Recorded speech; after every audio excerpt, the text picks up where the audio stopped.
अजित पवारांकडून सोलापुरातील करमाळ्यात पाहणी, संगोबा गावातील नुकसानीची पाहणी, सीना नदीवर नवीन पूल बांधण्याचे दिले आदेश। धाराशिवच्या परांडा तालुक्यात अतिवृष्टीमुळे दैना, सीना नदीचं पाणी गावात शिरल्यानं नागरिक अडकले। एनडीआरएफ कडून मदत कार्य करण्यास सुरुवात। बीडमध्ये पुरात अडकलेल्या नागरिकांना बाहेर काढलं।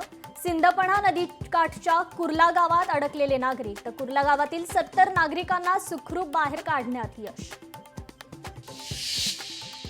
अहिल्यानगरच्या पाथर्डीला पावसाने झोडपलं। अनेक गाव वाड्यांवरील रस्ते, पूल वाहून गेले। विद्यार्थ्यांची शाळेत जाण्याकरता कसरत।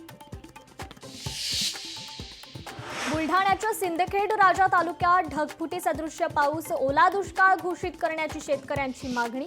पावसामुळे कापूस, सोयाबीन, तूर पिकांचं नुकसान।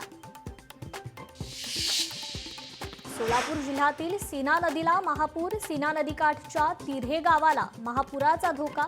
तिऱ्हे गावातील अनेक दुकानं, घरं पाण्याखाली। सोलापुरातील सीना नदीला महापूर, महापुराचा एसटी वाहतुकीला फटका। सोलापुरातील एसटी वाहतूक ठप्प। पैठणच्या शेतकऱ्यांनी मानले लोकशाही मराठीचे आभार। नुकसान झालेल्या शेत बांधावर लोकशाही मराठी। पुण्यात डबल डेकर बसची चाचणी यशस्वी। बसच्या चाचणीत मात्र फांद्यांचा अडथळा उभा। पीएमपीची पालिकेला फांद्या काढण्याची मागणी।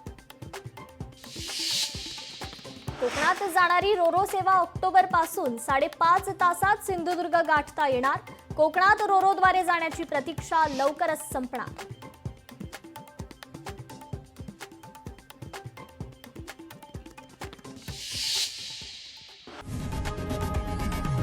लोकशाही मराठी ऐका, पहा, जागरूक रहा।